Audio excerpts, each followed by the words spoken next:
Hi friends, welcome to my channel. மறக்காமல் நம்ம சேனலை சப்ஸ்கிரைப் பண்ணிட்டு பெல் பட்டனை ப்ரெஸ் பண்ணிவிட்டு பாருங்கள். அப்போ தான் நம்ம போகிற வீடியோஸ் உங்களுக்கு உடனுக்குடன் வந்து சேரும்.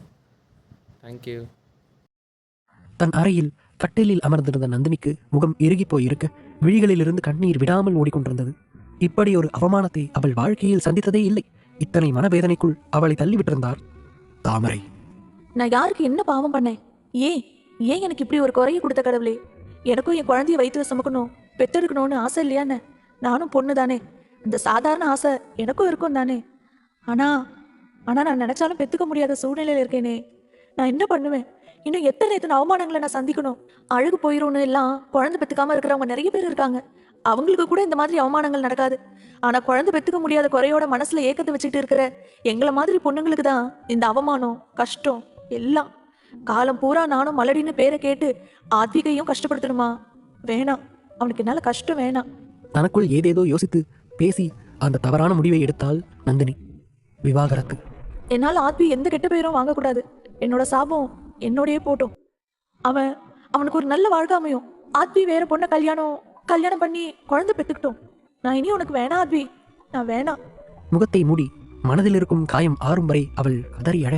ஆனால் அந்த காயமோ ஆறாத படுவாக அவளுடைய ஆழ் மனதில் பதிந்து போனது. இவள் தடாலடியாக தன் திருமண வாழ்க்கையில் ஒரு முடிவு எடுத்திருக்க இதை பற்றி தெரியாமல் ஆத்விக் ரிஷியோடு தாத்தாவையும் பாட்டியையும் வைத்திருக்கும் தன் வீட்டிற்கு சென்று கொண்டிருந்தான். சில நிமிடங்களிலேயே தன் வீட்டை அடைந்தவன் கார் கதவை திறந்து அதை மூடக்கூட செய்யாது பதறி அடித்துக் கொண்டு அவர்களை தேடி ஓட பின்னாலேயே ஆத்விக்கும் ஓடினான். உள்ளே சென்று பார்த்த ரிஷிக்கு அங்கு தேவியின் கட்டிலுக்கு கீழ் தரையில் அமர்ந்து கதறி அழுது கொண்டிருக்கும் தாத்தாவின் தோற்றமே கண்ணில் பட, இப்படி ஒரு நிலைமையில் இதுவரை அவரை பார்த்திராத ரிஷிக்கு அவரின் இந்த நிலையை பார்க்கவே முடியவில்லை. தாத்தா மெல்ல அழைத்து கொண்டு ஒவ்வொரு அடியாக வைத்து அவன் உள்ளே நுழைய அவரோ பேசக்கூட முடியாமல் தேவியை நோக்கி கை காட்டி மீண்டும் மீண்டும் அழுதே ஓய்ந்தார். ஆத்விக்கு அழுகையே வந்துவிட்டது. ஓடிச் சென்று அவன் ராஜேந்திரனை அணைத்துக் கொள்ள தன் பாட்டியின் அருகே சென்றான் ரிஷி. தேவியின் மூக்கில் ஆக்சிஜன் வைக்கப்பட்டிருக்க ஏனோ மூச்சு விடுவதற்கே சிரமப்படுவது போல் அவர் கஷ்டப்பட்டு மூச்சை இழுத்து விட்டுக் கொண்டிருந்தார். சற்று அவர்களுக்காக அவன் நியமித்திருந்த 2 வைத்தியர்களும் தீவிரமாக வேலை செய்து கொண்டிருக்க 3 தாதியர்களோ டாக்டர் சொல்வதை கேட்டு அவர் சொன்ன வேலையை செய்து கொண்டிருந்தனர். ரிஷிக்கு உள்ளுக்குள் என்றுமில்லாத பயம் தொற்றிக்கொண்டது. தேவியையே அவன் பார்த்து கொண்டிருக்க பதற்றமாக வேலை செய்து கொண்டிருந்தவர்களோ ஒரு முகத்தை ஒருவர் அதிர்ந்து போய் பார்த்து கொண்டிருந்தனர். அங்கு தேவியின் பக்கத்தில் அவரின் இதய துடிப்பு வேகத்தை அளவிட வைத்திருக்கும் மெஷினில் இத்தனை நேரம் அலையாக சென்று கொண்டிருந்தது. இப்போது சிறு கீற்றாக மாற பெரிய மூச்சோடு அமைதியாகிவிட்டார் தேவி. டாக்டர், என்னாச்சு? மனம் ஒன்றை யூகித்திருந்தாலும் அதை நம்ப முடியாமல் அவன் டாக்டரிடம் கேட்க அவரோ தான் அணிந்திருந்த மாஸ்கை கழற்றி ரிஷியின் அருகே வந்து அவனின் தோளில் ஆறுதலாக கை வைத்தார். சாரி மிஸ்டர் ரிஷி, எங்களால் அவங்கள காப்பாற்ற முடியல, அவங்க இறந்துட்டாங்க என்று டாக்டர் சொல்லி முடித்த அடுத்த கணம் தாத்தா தேவி என்ற கத்தலோடு சத்தமாக அழ ஆத்விக்கும் ரிஷிக்கும் அழுகை தொண்டையை அடைத்தது. தேவியின் அருகே சென்றவன் மெல்ல அவரின் முகத்தை நோக்கி குனிந்து அவர் நெற்றியில் அழுந்த முத்தத்தை பதித்தான். நான் உங்களை ரொம்ப மிஸ் பண்ண போறேன். ஏன் என்னை விட்டு போனீங்க? தன் பாட்டியோடு கழிந்த பழைய நினைவுகள் அவனுக்கு ஞாபகம் வர இனி அவர் இல்லை என்பதை அவன் மனம் ஏற்க மறுத்தது. ராஜேந்திரனோ தன் மனைவி தன்னை விட்டு சென்றதை தாங்க முடியாமல் அழுது கரைந்து அங்கேயே மயக்கம் போட்டு விழுந்திருக்க உடனே அவரை அவருடைய கட்டிலில் படுக்க வைத்தனர். அண்ணா, இதை எப்படி வீட்டில் சொல்றது? அவங்க தாங்கிக்க மாட்டாங்க என்று ஆத்விக் ரிஷியை அணைத்து அழுது கொண்டே சொல்ல அவனை பதிலுக்கு அணைத்து கொண்டான் ரிஷி. அது தம்பியை ஆறுதல் படுத்தவா இல்லை தன்னைத்தானே ஆறுதல் படுத்தவா என்று அவனுக்கு மட்டுமே தெரியும். அதே நேரம் இங்கு சாருவோ தன் அறைக்குள் புகுந்து வேக வேகமாக அணிந்திருந்த நகைகளையும் ஆடைகளையும் கழற்றிக் கொண்டிருந்தாள். Are you happy now? கதவில் சாய்ந்தவாறு ராகவ் கேட்க திரும்பி தன்னவனை பார்த்து முத்துப்பற்கள் தெரிய சிரித்து வைத்தவளுக்கு தன் கீழ்ப்பகுதியில் ஈரமாகுவது போல ஒரு உணர்வு. லேசான உடைக்கு மாறிவிட்டு அவள் தடுமாறிக் கொண்டிருக்க அவளையே பார்த்து கொண்டிருந்த ராகவின் புருவங்கள் குழப்பத்தில் சுருங்கின. என்னாச்சு சாரு? ஏன் தடுமாறிக்கிட்டு இருக்க? முதல்ல உட்காரு. அவன் சொல்லிக்கொண்டே அவள் அருகில் வந்து அவளை கட்டிலில் அமர வைக்க சில கணங்களில் மீண்டும் எழுந்து நின்றாள் சாரு. ஏய், என்னாச்சு? அவன் புரியாமல் கேட்க அப்போதுதான் சாருவின் பின்புறம் ஈரமாக இருப்பதை கவனித்தான் ராகவ். ஏய், என்னடி உன் பின்பக்கம் ஈரமா இருக்கு? நீ எங்கேயும் உட்காரலையே? ஒருவேளை அடக்க முடியாம ஒன்பத்திரம் போயிட்டியா? அவன் கேலியாக கேட்க இவளுக்கோ ஒன்றும் புரியவில்லை. தெரியல ராகவ், ஆனா இது அது கிடையாது. எனக்கு ஃபீல் பண்ண முடியுது. எனக்குள்ள இருந்து ஏதோ வெளியாகிட்டே இருக்கிற மாதிரி இருக்கு. கொஞ்சம் இரு வரேன். அவள் சொல்லிவிட்டு வேகமாக குளியலறைக்குள் புகுந்து கதவை சாற்றிக்கொள்ள இங்கு ராகவுக்கு மனம் பதறத் தொடங்கிவிட்டது. உள்ளே சென்று பார்த்த சாருவுக்கு அத்தனை அதிர்ச்சியாக இருந்தது. அவளுடைய உள்ளாடையில் சில துளிகள் இரத்தக்கரை இருக்க அவளுள் இருந்து கொஞ்சம் கொஞ்சமாக கலங்கிய நீர் வெளியாகி கொண்டிருந்தது.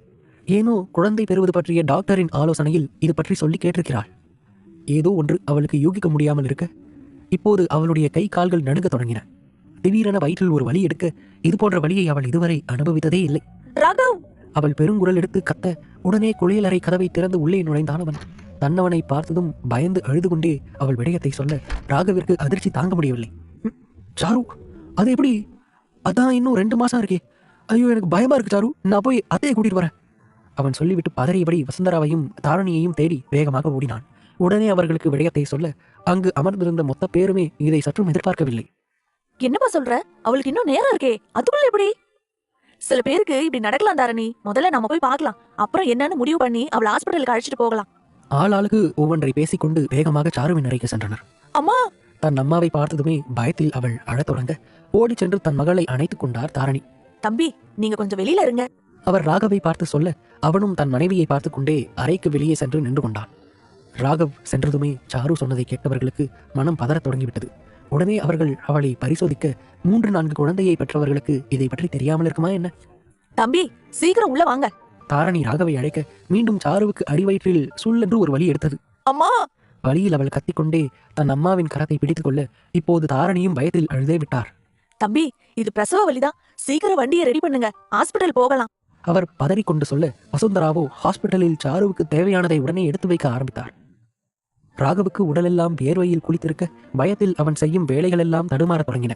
உடனே விக்கி வண்டியை தயார்படுத்த சித்துவோ வசுந்தரா வைத்தியசாலைக்கென எடுத்து வைத்திருந்த பொருட்களை காரில் ஏற்றினான். ராகவோ சாருவை தூக்கி கொண்டு வேக வேகமாக மாடிப்படிகளில் இறங்கியவன் காரின் பின் சீட்டில் அமர வைக்க தாரணி, வசுந்தரா மற்றும் சித்தார்த் துணைக்கு வண்டியில் ஏறிக்கொண்டனர்.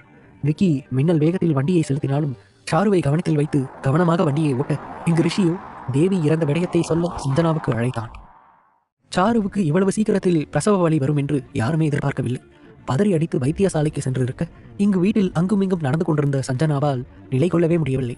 அவளுக்கும் சாருவோடு சென்று சாருவுக்கு பக்கத்தில் ஆறுதலாய் இருக்க வேண்டும் என்கிற ஆசைதான். ஆனால் அவளும் கர்ப்பிணியாக இருந்ததால் அவளை யாரும் அழைத்து செல்லவில்லை. ஐயோ, பதட்டமா இருக்கே. ரிஷி வேற தாத்தா பாட்டியை கூட்டிட்டு வரதா சொல்லிட்டு போனாரே. இப்ப தாத்தாவும் பாட்டியும் இங்க வந்தா சரியா இருக்காது. அவங்களுக்கு எகெயின் மென்டலி பிரஷர் ஆகிட்டா அது உடம்புக்கு நல்லது இல்லைன்னு டாக்டர் சொல்லியிருந்தாங்களே. இப்ப என்ன பண்றது? அவள் சிந்தித்துக் கொண்டிருந்த அதே தருணம் அவள் கணவனிடமிருந்து அழைப்பு வந்தது. அம்மா, டாடி தான் கால் பண்றாங்க. அழைப்பு வந்ததை கூட உணராமல் சிலையாக அமர்ந்திருந்தவளை உசுப்பி விட்டு கையில் அலைபேசியை திணித்த அருந்ததி அங்கிருந்து தேவுடன் விளையாடுவதற்கு ஓட தேவ்தான் விளையாடும் மனநிலையில் இருக்கவில்லை. சும்மா அது அருந்ததி, உனக்கு எப்ப பாது விளையாட்டு தானா? சாரு ஆண்டிக்கு வயிற்றுல வலி வந்துருச்சு, ஹாஸ்பிட்டலுக்கு கூட்டிட்டு போயிருக்காங்க, அவங்க வீட்டுக்கு வர வரைக்கும் நோ கேம் என்று தேவ் கராராக கூறிவிட முகத்தை தொங்க போட்டுக்கொண்டு அமர்ந்தாள் அருந்ததி. அதே நேரம் அழைப்பை ஏற்று சஞ்சனாதான் காதில் வைக்க ரிஷி மிக பதட்டமாக பேச ஆரம்பித்தார்.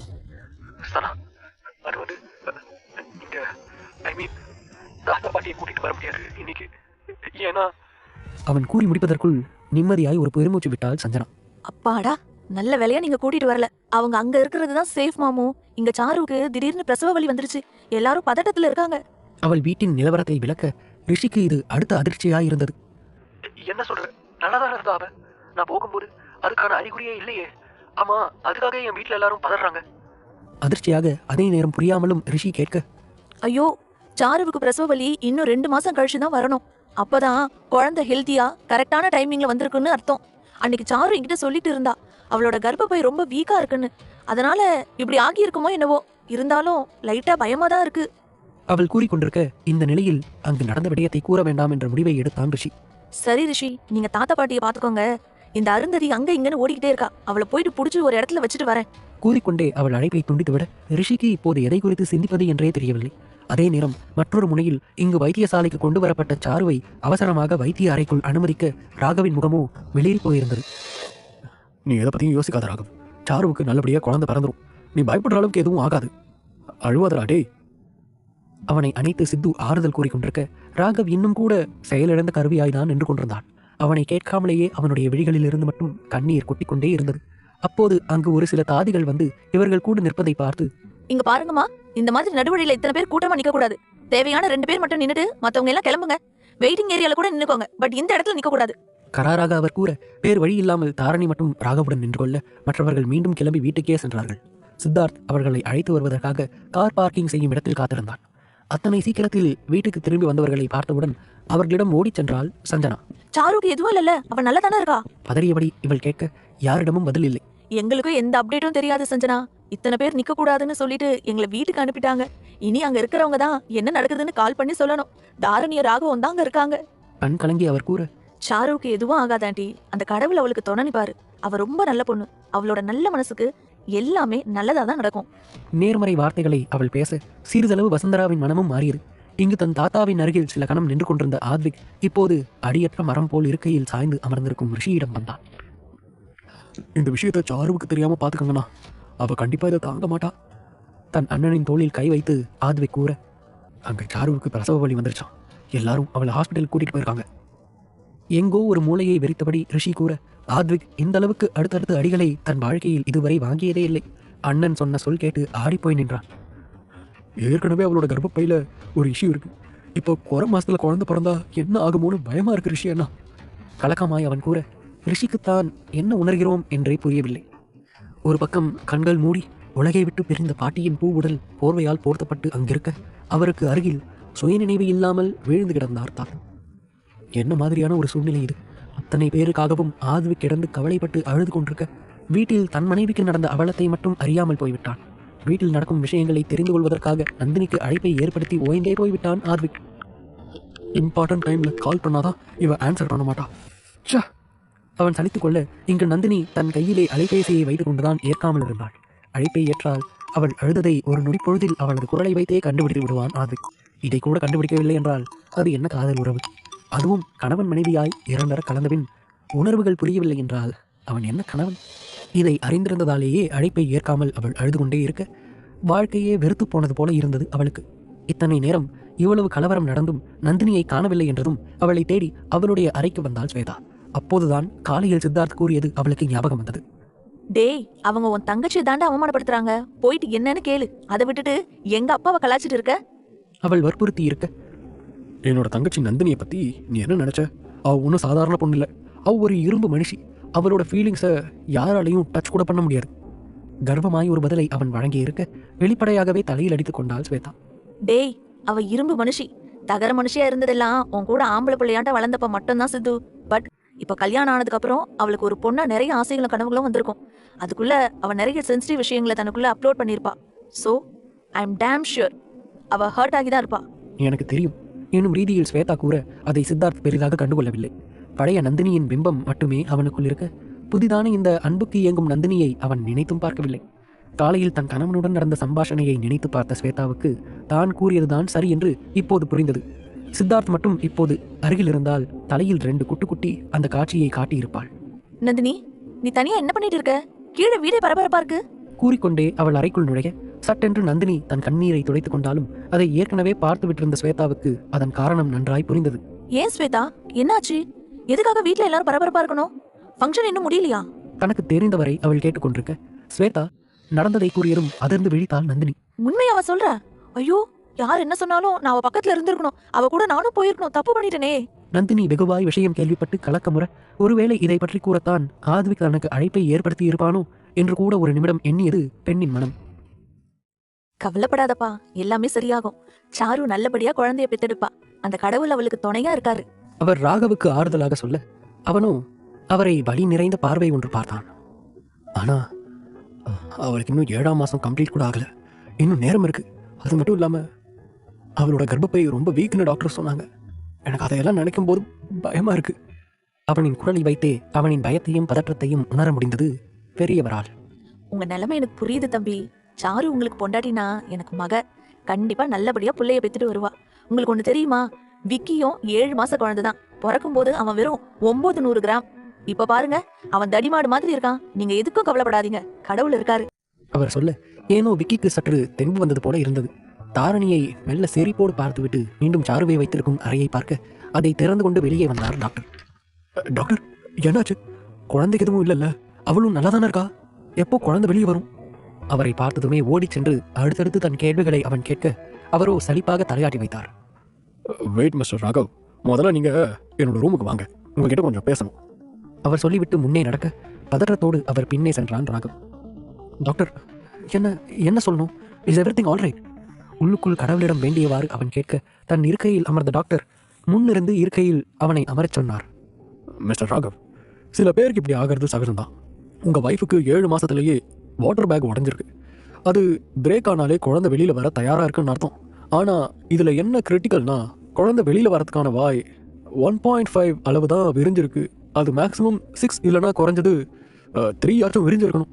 இப்போ வரைக்கும் அவங்களுக்கு நாங்கள் நார்மல் தான் ட்ரை பண்ணிக்கிட்டு இருக்கோம். மேபி முடியலன்னா அது சிசேரியனாக வாய்ப்பு இருக்குது. நீங்கள் இதில் மட்டும் ஒரு சைன் போடுங்க. This is hospital formalities. அவர் சொல்லி முடிக்க ராகவுக்கு மயக்கம் வராத குறை. இதயம் படு வேகமாக துடிக்க கை கால்கள் கூட நடுங்கத் தொடங்கின. மூச்சு விடுவதற்கே சிரமப்படுவது போல் இருக்க வேகமாக தன் கையெழுத்தை போட்டுவிட்டு அந்த அறையிலிருந்து வெளியே வந்தான் ராகவ். அவனை பார்த்ததுமே தாரணி அவனிடம் ஓடி வர பெருமூச்சுக்களை விட்டு தன்னை ஆசுவாசப்படுத்தியவனுக்கு தன்னவள் தன்னிடம் வந்தால் மட்டும் போதும் என்ற மனநிலையே வந்துவிட்டது. தம்பி, டாக்டர் என்ன சொன்னாரு? அவரும் அதே பதற்றமான மனநிலையோடு கேட்க டாக்டர் சொன்னது அனைத்தையும் சொல்லி முடித்தான் அவன். இப்போதோ தாரணிக்கும் விடயம் புரிய இருக்கையில் அமர்ந்து கண்ணீர் விட்டவருக்கு கடவுளிடம் மட்டும்தான் வேண்டிக் கொள்ள முடிந்தது. ராகவோ தன்னவளை அனுமதித்திருக்கும் அறைக்கு நேரே அமர்ந்திருந்தவன் மனதாலேயே அவளுடன் பேசிக் கொண்டிருந்தான். சாருமா, எனக்கு தெரியும் நீ ரொம்ப ஸ்ட்ராங். கண்டிப்பாக நீ இதை தைரியமாக ஃபேஸ் பண்ணுவ. ஆனால் எனக்கு தாண்டி உன் விஷயத்தில் கொஞ்சம் கூட தைரியம் இல்லை. பயமாக இருக்கு சாரு. உனக்கு குழந்தைக்கும் ஏதாச்சும் ஆயிருமோன்னு. ப்ளீஸ் என்கிட்ட சேஃபாக வந்துரு, அது போதும், வேற எதுவுமே வேண்டாம். ராகவ் இங்கு ஒரு மனநிலையில் இருக்க அங்கு ரிஷி பேலஸில் நந்தினியோ உடனே ஆத்விக்கிற்கு அழைத்தாள். ஆனால் தேவி இறந்து நிமிடங்கள் கடக்க அங்கேயே வைக்கக்கூடாது என்று ஹாஸ்பிட்டலுக்கு கொண்டு செல்லுமாறு டாக்டர் கூற ரிஷியும் ஆத்விக்கும் அந்த வேலைகளில் இருக்க இவளிடமிருந்து வரும் அழைப்புகளை அவன் கவனிக்கவே இல்லை. அவளும் அவனுக்கு அழைத்து அழைத்து ஓய்ந்து போனவள். பின் வேக வேகமாக தயாராகி வெளியே செல்ல போக அவளை பார்த்த வசுந்தரா குழப்பமாக புருவங்களை சுருக்கினார். நந்தினி, அவர் அழைக்க வாசல் வரை சென்றவள் சட்டென நின்று திரும்பி பார்த்தாள். நந்தினி, எங்கம்மா போற? அவர் புரியாமல் கேட்க, அது சாருவ பாக்கதான் என்றாள் அவள் தயக்கமாக. அங்க எல்லாரையும் விடுறதில்லம்மா. 2 பேர் மட்டும்தான் அலோவ் பண்ணாங்க. தாரணியும் ராகவும் கூட வெளியில தான் உட்கார்ந்துட்டு இருக்காங்க. இப்போ நீ போனாலும் சாருவ பார்க்க முடியாது. அவர் அங்கு நடந்ததை சொல்ல, எதுக்கும் நான் தனியா போய் பாக்குறத. தாரணியத்தை சும்மாவே எல்லாத்துக்கும் பயப்படுவாங்க. ராகவை பத்தி சொல்லவே வேணாம். சாருவோட விஷயம்னா மட்டும் அவரோட மூளை வேலையே செய்யாது. சோ நம்மள யாராச்சும் அவங்க கூட இருக்கணும். அதுதான் நான் போறத. அங்க என்ன நடக்குதுன்னோ உங்களுக்கு சொல்ல முடியும்ல. அவள் சொல்ல புருவங்களை நெறித்து சில கணங்கள் யோசித்தவர் பின் சம்மதமாக தலையசைத்தார். நந்தினியும் சிறு புன்னகையோடு அங்கிருந்து நகரப் போக மீண்டும் அவளை அழைத்து நிறுத்தினார் வசுந்தரா. நந்தினி, நீ ஓகே தானம்மா? எதையும் உன் மனசுல வச்சுக்கலையே? அவர் மறைமுகமாக கேட்க நந்தினியின் முகம் சட்டென இறுகியது. ஆனால் உடனே தன் முகபாவனைகளை மாற்றி போலியாக புன்னகைத்தாள். எதுவும் என் மனசுல இல்லாத. ஹர்ஷினியோட அம்மா அந்த காலத்து மூட நம்பிக்கையில வளர்ந்தவங்க. இதெல்லாம் உங்களுக்கு பெரிய விஷயமா தான் தோணும். நான் இதை பெருசா எடுத்துக்கலாத்த. நீங்களும் இதை மறந்துடுங்க. அவள் சொல்லிவிட்டு அங்கிருந்து வெளியேறிவிட அவளின் போலி புன்னகையை வசுந்தரா அறியாமல் இல்லை. அவருக்கு அந்த கோபம் தாமரையின் மீது தாவ உடனே தாமரையை தேடிச் சென்றார் அவர். ஆனால் அங்கு தாமரையின் அறை வாசலில் நின்றவர் அவரின் அறை கதவு திறந்திருப்பதை பார்த்துவிட்டு உள்ளே செல்ல போக அடுத்த நொடி தான் கேட்டதில் அதிர்ச்சியாகி நின்றார் வசுந்தரா. இங்கு இடிந்து போய் அமர்ந்திருந்த ராஜேந்திரனின் பக்கத்தில் அமர்ந்து கொண்ட ரிஷி அவரின் கரத்தை ஆறுதலாக பற்ற அவரோ தன் மனைவியின் பிரிவு தாங்க முடியாமல் விம்மி விம்மி அழத் தொடங்கினார். நீ சஞ்சனாவை எவ்வளோ லவ் பண்ற கண்ணா என்று ராஜேந்திரன் கேட்க இவனோ முதலில் அவரை புரியாமல் பார்த்தவன் பின் அதற்கு பதில் சொன்னான். அது அது எனக்கு தெரியல தாத்தா. அவ மேல வச்சிருக்கிற காதலுக்கு அளவே இல்லைன்னு நினைக்கிறேன். அவ இல்லாம என்னால் இருக்க முடியாது. அப்படி கூட வச்சுக்கலாம் என்று ரிஷி சொல்ல மெல்ல புன்னகைத்தார் ராஜேந்திரன். நானும் தேவிய ரொம்ப காதலிக்கிறேன் கண்ணா. நீ சொன்னியே அதே மாதிரியான காதல்.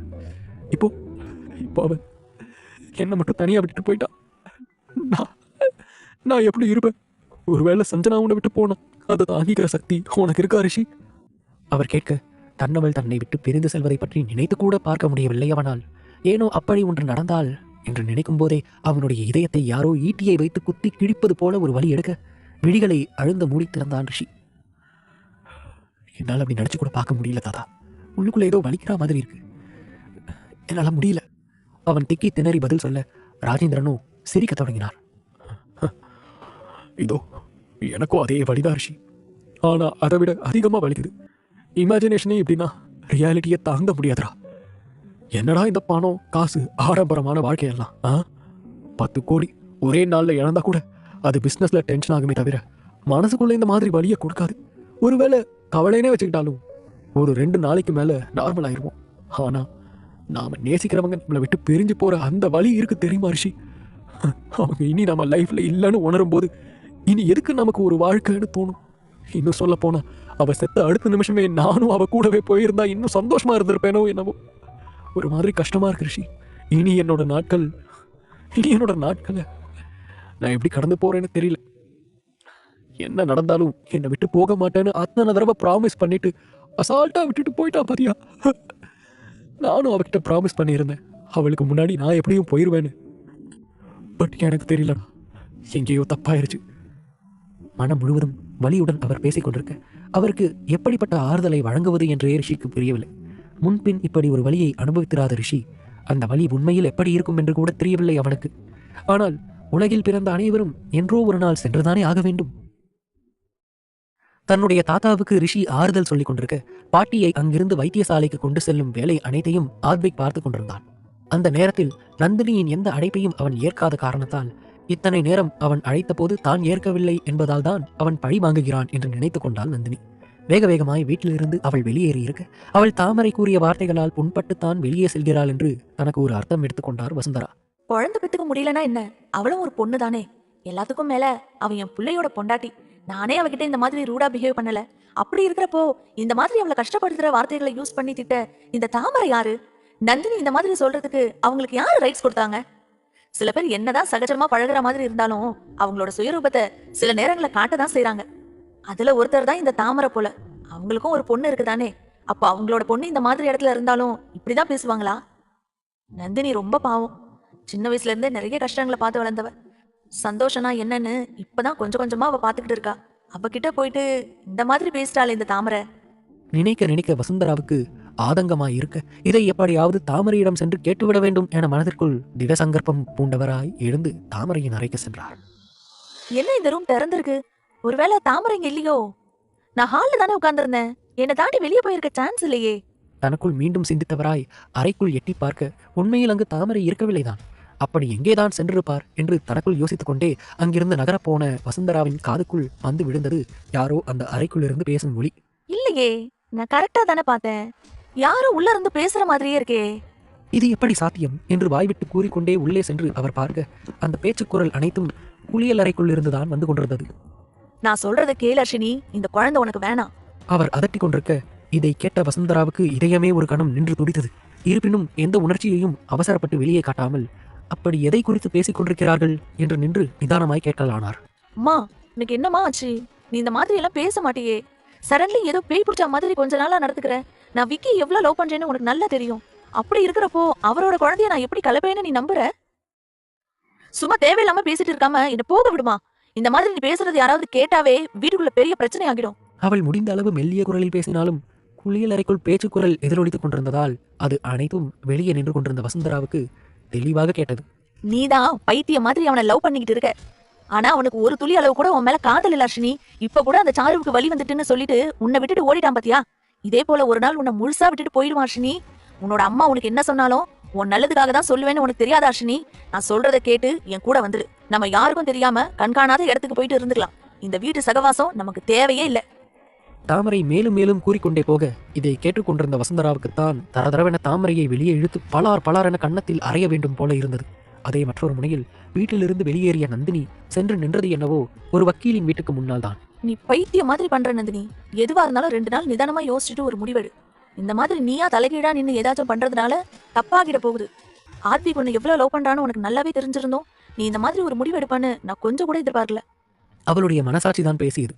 ஒரே நபருக்குள் 2 எண்ணங்கள் ஊசலாடி கொண்டிருக்க ஆத்விக்கின் நலனை பற்றியும் அவனுடைய எதிர்காலத்தை பற்றியும் தான் அவள் திரும்பி திரும்பி வேரூன்றி யோசித்தாலே தவிர அவள் இல்லாமல் அந்த ஆடவன் இருக்கவே மாட்டான் என்று யோசிக்க தவறிவிட்டாள். நான் எல்லாத்தையும் நல்லா யோசிச்சுதான் முடிவெடுத்திருக்கேன். இன்னைக்கு என்கிட்ட பேசுற மாதிரி ஆத்வி கிட்ட போயிட்டு மனசு கஷ்டப்படுற மாதிரி யாராச்சும் பேச மாட்டாங்கன்னு என்ன நிச்சயம்? அட தாமரை ஆண்டியை விடு. இந்த ஊரோட வாயை என்னால அடைக்க முடியுமா? ஆத்விக் எப்படியும் என் பக்கம் தான் நிப்பான். அதுல எனக்கு துளி அளவு கூட சந்தேகம் இல்லை. ஆனா ஒவ்வொரு நாளும் எனக்காக போராடி அவனோட லைஃப் அப்படியே முடிஞ்சு போகணுமா? இதை யோசிச்சுதான் நான் இந்த மாதிரி ஒரு முடிவு எடுத்திருக்கேன். தெளிவாக தன் மனசாட்சியை சாந்தப்படுத்த முயன்றாள். கல்யாணங்கிறது ஒரு ஆணும் பெண்ணும் சேர்ந்து எடுக்கிற ஒரு ரெஸ்பான்சிபிலிட்டி. ஆரம்பிக்கும் போது 2 பேரும் இருக்கணும். ஆனா முடிக்கும் போது ஒருத்தர் மட்டும் முடிவெடுத்தா போதும்னு நினைக்கிறியா நீ? நல்லா யோசிச்சுப்பாரு.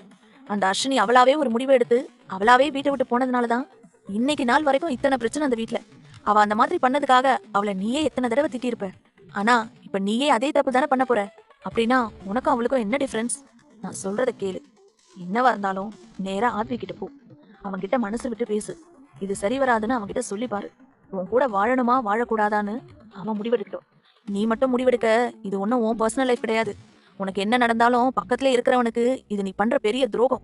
அவளுடைய எண்ணங்கள் அனைத்திற்கும் முட்டுக்கட்டை போட்டுக்கொண்டே வந்த தன் மனசாட்சியை முழுமையாய் வெறுத்தாள் நந்தினி. போதும் போதும், இங்கிருந்து போ. நீ என் மனசை கலைக்க பாக்குற. அஸ்வினி விஷயத்துல அவளை நான் திட்டினேன் தான். ஆனா அவ இடத்துல இருந்து நின்னு பார்த்தாதான் அவ எதுக்காக அந்த மாதிரி பண்றான்ற ரீசனும் சிச்சுவேஷனும் நமக்கு புரியும். அதை விட்டுட்டு நாமளே அசியூம் பண்றது தப்பு. இப்ப நான் எடுத்திருக்கிற முடிவு கண்டிப்பா ஏத்துக்க மாட்டான். இந்த முடிவை எடுத்த எனக்கே நல்லா தெரியும். ஆத்விகோட லைஃப் நல்லா இருக்கிறதுக்காக நான் எந்த அளவுக்கு வேணா என்னை ஒரு கெட்டவளா அவன் முன்னாடி காட்டிப்பேன். முடிஞ்சா அவன் என்னை வெறுத்து ஒதுக்குற அளவுக்கு கூட நான் நடந்துப்பேன். அதுதான் ஒரே வழினா அதையும் நான் செய்வேன். இன்னைக்கு வேணும்னா நான் எடுக்கிற இந்த முடிவு தப்பானதா எல்லாருக்கும் தோணலாம். பட் வருஷங்கள் கடந்ததுக்கு அப்புறம் அவனுக்கு ஒரு வாரிசு வந்ததும் இப்படி நந்தினின்னு ஒருத்தி இருந்ததையே எல்லாரும் மறந்துடுவாங்க. அப்படியே ஞாபகம் வச்சுக்கிட்டாலும் நல்ல வேலை அவ விட்டுட்டு போனான்னு தான் பேசிக்குவாங்க. தான் பேசும் வார்த்தைகளில் தன் மனமே உடைந்து போகிறது என்று தெரிந்தும் தனக்குள் முணுமுணுத்துக் கொண்டவள் இதுவே தன் இறுதி முடிவு என காருக்குள் இருந்து கத்தி கூறிவிட்டு கதவை தடாலடியாக திறந்து கொண்டு வக்கீலின் வீட்டுக்குள் நுழைந்தாள். ஹர்ஷினியைப் போல நந்தினி செய்யப் போகும் முட்டாள்தனத்தை நினைத்து காலமே அவளை கண்ணீரோடு பார்க்க இது எதுவுமே தெரியாமல் தன் தாத்தா பாட்டியின் கவலையில் உணர்ந்து கொண்டிருந்தான் ஆர்விக். பாட்டியை வைத்தியசாலைக்கு அனுப்ப வேண்டிய அனைத்து விஷயங்களையும் செய்துவிட்டு தன் அண்ணனிடம் திரும்பி வந்தான். நீ வீட்டுக்கு போ ஆர்வி. தன்னுடைய தம்பியின் நிழலை பார்த்து கூறிய ரிஷி தன் தாத்தாவையே வெறித்து பார்த்து கொண்டிருக்க, ப்ரொசீஜர் எல்லாமே பண்ணி முடிச்சிட்டேன். ஹாஸ்பிட்டல்ல இருந்து நேராக பாடியை வீட்டுக்கு கூட்டிகிட்டு வருவாங்க. என்னால் சத்தியமாக தனியாக போயிட்டு நடந்த விஷயத்தை எல்லார்கிட்டையும் சொல்ல முடியாது. ஐ நீட் யுவர் சப்போர்ட் அண்ணா. உங்கள் அளவுக்கு எனக்கு தைரியம் இல்லை. கூறும்போதே அவனது குரல் தழுதழுத்து கண்ணீர் வடிக்க ஆரம்பிக்க அடுத்த கணமே தன் தம்பியை இறுக அணைத்து தானும் அழுதான் ரிஷி.